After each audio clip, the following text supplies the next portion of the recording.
Welcome back to the One-on-One Sports Webcast. I'm now joined by our hockey experts, Megan Podgorski and Pat Everett. Guys, the Dallas Stars, the Colorado Avalanche, and the Columbus Blue Jackets all made the playoffs last season, but they're viewed more as up-and-coming teams, and they're off to difficult starts to the season. So let's break down why they're struggling. Let's start with the 6-8-5 Colorado Avalanche. Pat, why is this team struggling? Well, they're struggling because Nate McKinnon's struggling. He's coming off a season where he was Rookie of the Year last year, and he's going through a bit of a sophomore slump early here. He's got more penalty minutes and less goals to this point in the season than he did to this point in the season last year.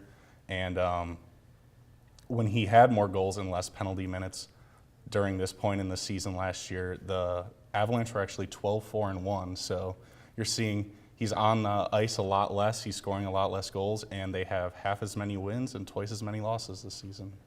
I'm also going to go with offense. They're just not getting the puck to the net. Especially when you talk about other offensive powerhouses from past seasons, you have to think about Gabriel Landeskog. He had 65 points last season and only has 7 in the 19 games played so far this season. Also, another notable name, Jerome McGillna, has had 61 points last season and only has 10 so far this season. They're just not putting the puck at the net. They average 2.5 goals per game, which is just not enough to cut it in the NHL to guarantee wins. Yeah, I think a little bit of the problem with Iginla, though, is, you know, he's an old veteran and he's in that point of the career where teams aren't signing him for as long as he would like to be signed, so he's bouncing around a lot. All right, guys, let's move to the Metropolitan Division where we find the 6-10-1 Columbus Blue Jackets. Megan, why is this team struggling? Injuries, just injuries. Their star goalie, Sergei Bobrovsky, has a broken finger, and I mean, he's supposed to come back against the when they play the Sharks this Saturday. So we'll see if their play kind of comes back. But he did have a 9.17 goals against percentage, or save percentage, which is the 19th in the NHL. So he was a huge impactor for the team. But we'll see when he comes back if that kind of smooth things out for the Blue Jackets. Yeah, I mean, they got hit with the injury bug really hard. Like, half of their defensemen are out. Teuton's on the IR now. Ryan Murray, the other pair for their top defensive line, is day-to-day. But, I mean, they're getting Letestu back. They're getting Wisniewski back. And then even on offense, they're having a lot of injuries. Anisimov just came back. Dubinsky's still hurt. And there's really an unfortunate situation there with Nathan Horton. All right, guys, let's move back to the Western Conference and the Central Division where we have the current cellar dwellers, the 6-8-4 Dallas Stars. Megan, why are the Stars struggling? The Stars are 28th in the NHL for goals against average. Their assistant captain, Trevor Daley, is -9 overall and plus-minus, which is huge. Most of the other guys are around -3, but he is a big player to have at -9. Also, Captain Jamie Benn has been struggling in offense as well. Had 79 points last season and has only 13 so far this season. So just kind of like Colorado, it's a matter of offense that is the problem for Dallas. They're 1-4-4 at home, which is a huge factor. And they lost Patrick Nemeth for a season-ending laceration in the arm, so he'll be out.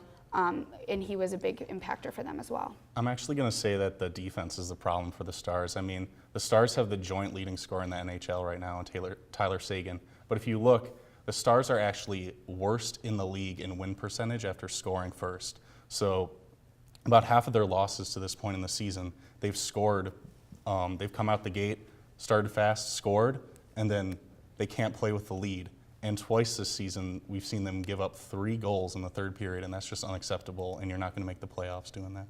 I agree. Let's move on to our final question. And this week, the NHL managers are meeting to discuss a wide range of topics. But one of the things they're looking at is the potential change of the regular season overtime from 4-on-4 to 3-on-3. Is this a change you guys would like to see the NHL make? Pat, we'll start with you. Not at all.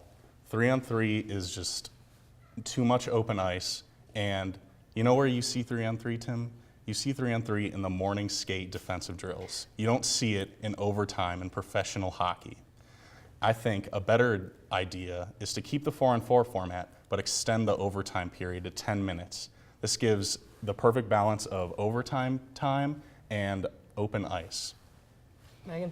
I'm going to kind of go yes, I agree with you in terms of open ice for 3-on-3, but kind of focusing on why they started to change the overtime, start with the AHL, the minor league affiliate to the NHL.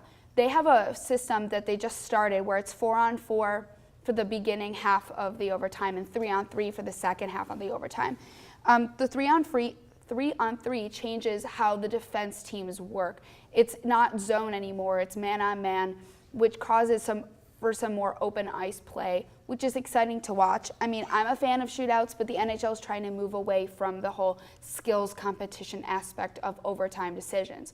And the AHL did see a huge increase in games being decided during the 3-on-3 portion of the overtime. So I feel like if the NHL kind of made a change between extending the time and maybe making it a division 4-on-4 3 versus 3 like they have in the AHL, it might make for an interesting change in overtime. Guys, as long as they get rid of the shootout, I will be happy, because you can't take an ultimate team sport and make it an individual competition to decide the winner. That's just so wrong. But great stuff, guys. Unfortunately, that's all the time we have for this NHL discussion in this edition of the One-on-One Sports Webcast. If you missed anything or want to watch it again, be sure to visit our YouTube page at youtube.com/oneonOnesports. From all of us here at the show, thank you for watching, and until next time, whose side are you on?